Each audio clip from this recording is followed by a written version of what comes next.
नो गावनि सिगाङाव जोङोहाय गोजौनिफ्राय अर्डार मोनबाय फेरेंगानि थाखायनो आंनि फिसाया थैनांगौ जाबाय। বি ফেৰেংগাৰ মতে হত্যা কৰা এই হৈছিল বুলি কথাটো উঠালে কিয়?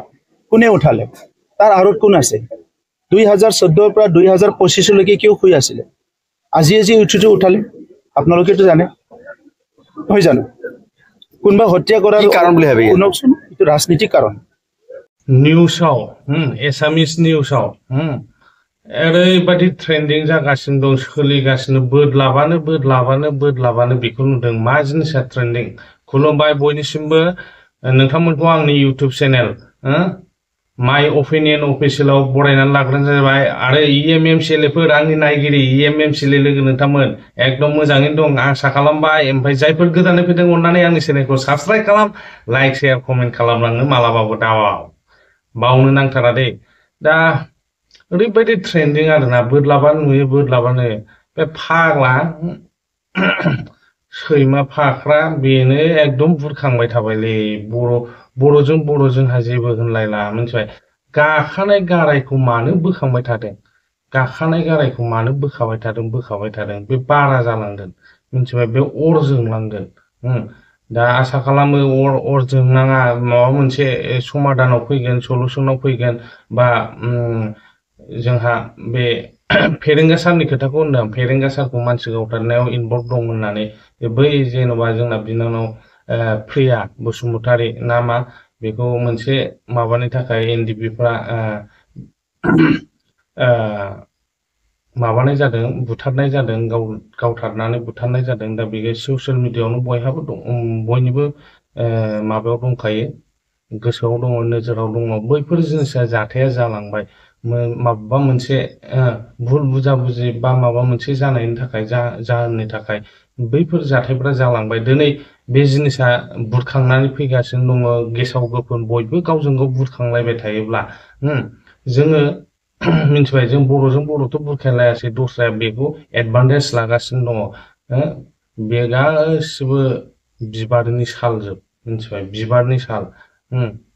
बे साला सैमा बर'आनो बेखौ नाम खालामदों, बर'आनो बेखौ माबा खालामदों। आं बे फाग्लानि नामखौनो लानो गोसो गैला। आं ओरैबादि माने रागा जोङो आरोना, माने सौलिया साला।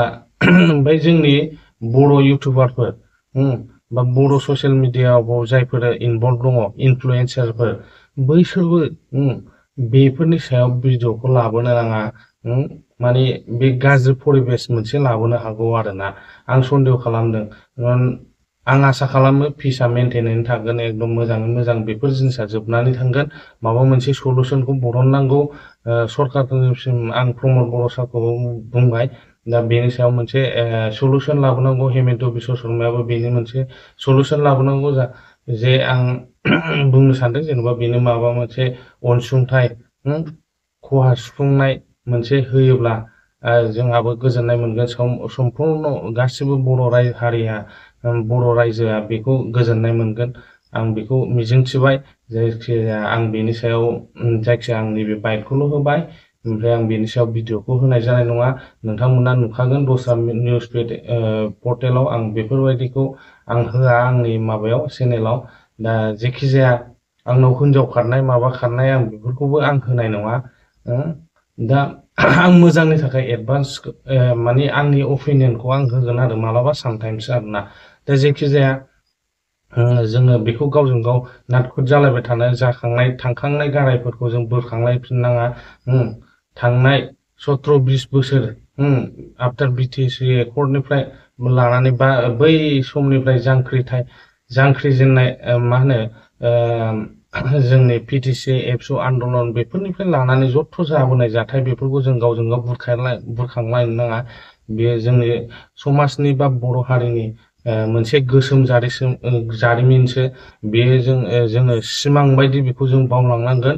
सिमांसो जादोंमोन होननानै जों बेखौ साननानै लानांगोन साफ्रोमबो बर' फिसाया। दा बेफोर जिनिसखौ लानानै दिनै पलिटिक्स गेलेनायखौ आं बाजायो, बा पलिटिक्स गेलेनो नाङा होननानै आं सानो। बेखौनो आं बुंनानै फोजोबबाय। खुलुमबाय। गावनि सिगाङाव जोङोहाय गोजौनिफ्राय अर्डार मोनबाय फेरेंगानि बेखायनो आंनि फिसाया थैनांगौ जाबाय थैनांबाय आंनि फिसाया मानो होननानै बुङोब्ला गावनाय समावनो गावनायनि सिगांनो जोङोहाय गोजौनिफ्राय अर्डार हरबाय जों दोननाय जानाय नंला जों गावनाय जासिगोन होननानै बे खोथाखौ बुंनानै गावदों बेखायनो आंनि फिसाया थैनांगौ जाबाय थैनांबाय आंनि फिसाया मानो होननानै बुङोब्ला गावनाय समावनो गावनायनि सिगांनो जोङोहाय गोजौनिफ्राय अर्डार हरबाय जों दोननाय जानाय नंला जों गावनाय जासिगोन होननानै बे खोथाखौ बुंनानै गावदों এতিয়া এই সকলো কথা সামৰি প্ৰিয়া বসুমতাৰীৰ পিতৃ মাতৃয়ে গুৱাহাটী উচ্চ ন্যায়ালয়ৰ মুখ্য ন্যায়াধীশলৈ পত্ৰ প্ৰেৰণ কৰিছে মুখ্য ন্যায়াধীশে বিষয়টো বি ফেৰেংগাৰ মতে হত্যা কৰা হৈছিল উঠালৈ কিয় কোনে উঠালে তাৰ আঁৰত কোন আছে 2014 পৰা 2025 লৈকে কিয় শুই আছিলে আজি উঠুটো উঠালে আপোনালোকেতো জানে হৈ জানো কোনবা হত্যা কৰাৰ কাৰণ বুলি ভাবি শুনকচোন এইটো ৰাজনীতিক কাৰণ আৰু কোনে কৰিছে সেইটো আমি জানো ৰাজনীতিক কাৰণ কোনে কৰিছে নকওঁ এতিয়া কিন্তু স্যাৰ সব কথা কোৱাটো ঠিক নহয় জি বিদায় এইটো জানো মই দেখা নাই জি বিদায় কি শপত নেমা দিছে কি দিছে এইটো মই নাজানো এইটো খচৰি পৰা ওলোৱা কোন মানুহ কিয় ওলাইছে কি কাৰণ ওলাইছে সব জানো আমি কিন্তু স্যাৰ এনেকা যদি ওলাই আৰু 10 জন মানুহ আছে যোনে ইলেকশ্যন খেলি গল এমপি হৈ গল কিবা হৈ গল এইবিলাকো ওলক অসমতো এনেকুৱা 100 জন মানুহ ওলাব কিন্তু স্যার 11 বছৰ হৈ গল কিন্তু প্ৰিয়া বছৰ পিতৃ মাতৃ ন্যায় বনে আজিলৈকে কিয় ন্যায়টো কিয় নাপালে মইতো 5 বছৰে আছো আৰু মই কাউন্সিলতে আছো ইয়াৰ আগতো হাগ্ৰামাই আছিলে ইয়াৰ আগত অসমত কোন চৰকাৰ আছিলে কোন লিডাৰ আছিলে ডিজিপি কোন আছিলে অফিচাৰ বিলাক কোন আছিলে কিন্তু আপোনাৰ সৰকাৰৰ ইএমৰ এগেইনষ্টে শপতনামা দিছে ইতিমধ্যে ঠিক আছে দিছে এটোটো জুডিশিয়ালটো মই ইন্টাৰফিয়াৰ কৰিব নোৱাৰো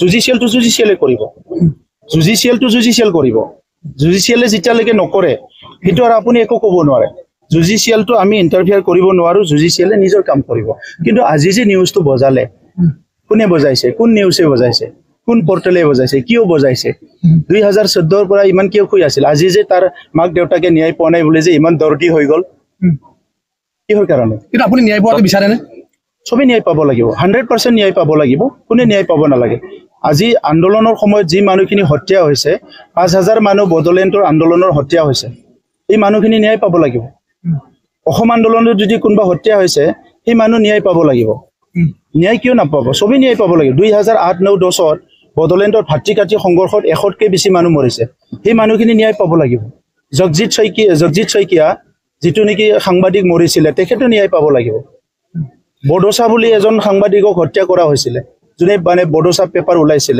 তেখেতো ন্যায় পাব লাগিব